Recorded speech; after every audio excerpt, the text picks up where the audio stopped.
بسم اللہ الرحمن الرحیم۔ الصلاۃ والسلام علیک یا سید یا رسول اللہ، الصلاۃ والسلام علیک یا سید یا حبیب اللہ۔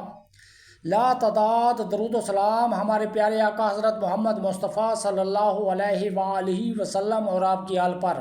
محترم ناظرین، کل عید کے دن میں نے ویڈیو اپلوڈ نہیں کی، آج عید کا دوسرا دن ہے، میں ویڈیو اپلوڈ کر رہا ہوں اور تمام ویورز کو عید کی مبارکباد پیش کر رہا ہوں۔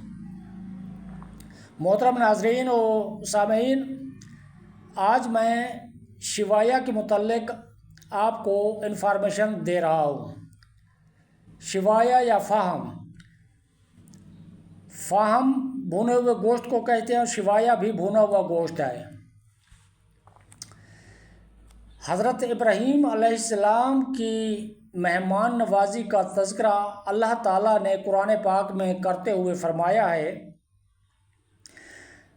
فَمَا لَبِثَ أَن جَاءَ بِعِجْلٍ حَنِيذٍ، چنانچہ آپ علیہ السلام جلد ہی بھونا ہوا بچڑا لے آئے۔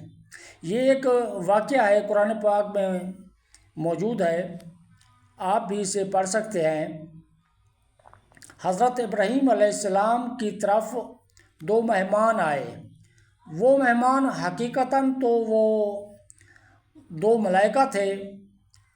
وہ حضرت ابراہیم علیہ السلام کے پاس انسانی شکل میں حاضر ہوئے اور حضرت ابراہیم علیہ السلام نے ان کی مہمان نوازی کے لیے ایک بچڑا ذبح کیا اور بھون کر لے آئے۔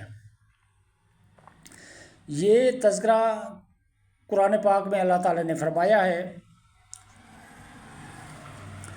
بھونا ہوا گوشت، آگ پر بھونا ہوا گوشت، بھڑکتی ہوئی آگ پر، اسے فاہم کہتے ہیں، چاہے وہ مرغی کا ہو یا بکری کا ہو یا گائے کا ہو یا کسی بھی جانور کا ہو، جبکہ انگاروں پر بھونا ہوا گوشت اس کو فاہم کہتے ہیں۔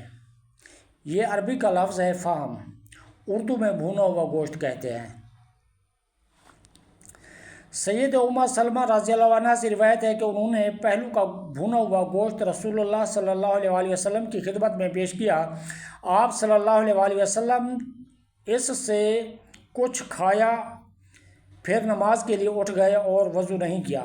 سیدنا عبداللہ بن حارث رضی اللہ عنہ سے مروی ہے، انہوں نے فرمایا، ہم نے رسول اللہ صلی اللہ علیہ وآلہ وسلم کے ساتھ مسجد میں بھونا ہوا گوشت کھایا۔ سیدہ مغیرہ بن شعبہ رضی اللہ عنہ سے روایت ہے، انہوں نے فرمایا، ایک رات میں نے رسول اللہ صلی اللہ علیہ وآلہ وسلم کی ضیافت کی۔ آپ صلی اللہ علیہ وآلہ وسلم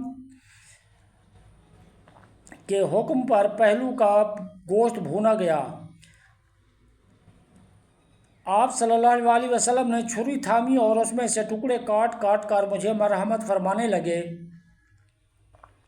اسی دوران میں سیدنا بلال رضی اللہ عنہ حاضر ہوئے اور نماز کے لیے عرض کیا۔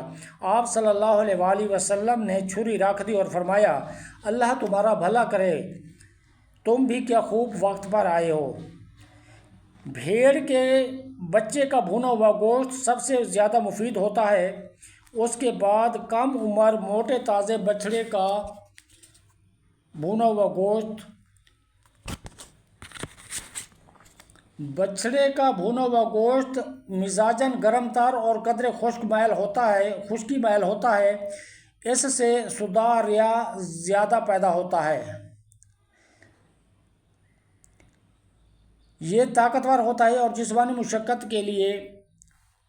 مشقت کے کام کرنے والے افراد کے لیے زیادہ مناسب ہے۔ پکا ہوا گوشت بھونے ہوئے کی نسبت زیادہ زود ہضم اور مفید ہوتا ہے۔ اس کا مزاج خاصا تار ہوتا ہے۔ دھوپ میں خشک کیا ہوا گوشت سب سے کم مفید ہے۔ انگاروں پر بھونا ہوا گوشت آگ کے شعلوں سے بھونے ہوئے گوشت سے بہتر ہے۔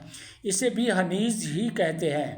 حنیذ یہ قرآن پاک کا لفظ ہے، یعنی انگاروں پر بھونا ہوا گوشت۔ انگاروں پر بھونا ہوا گوشت آگ کے شعلوں سے بھونے ہوئے گوشت کی نسبت بہتر ہے، کیونکہ شعلے گوشت کی غذائیت جلا دیتے ہیں، جبکہ دھیمی آنچ پر بھونا ہوا گوشت غذائیت سے بھرپور اور ذائقے میں بے مثال ہوتا ہے۔ محترم ناظرین، اب تک کے لیے اتنا ہی۔ اللہ حافظ۔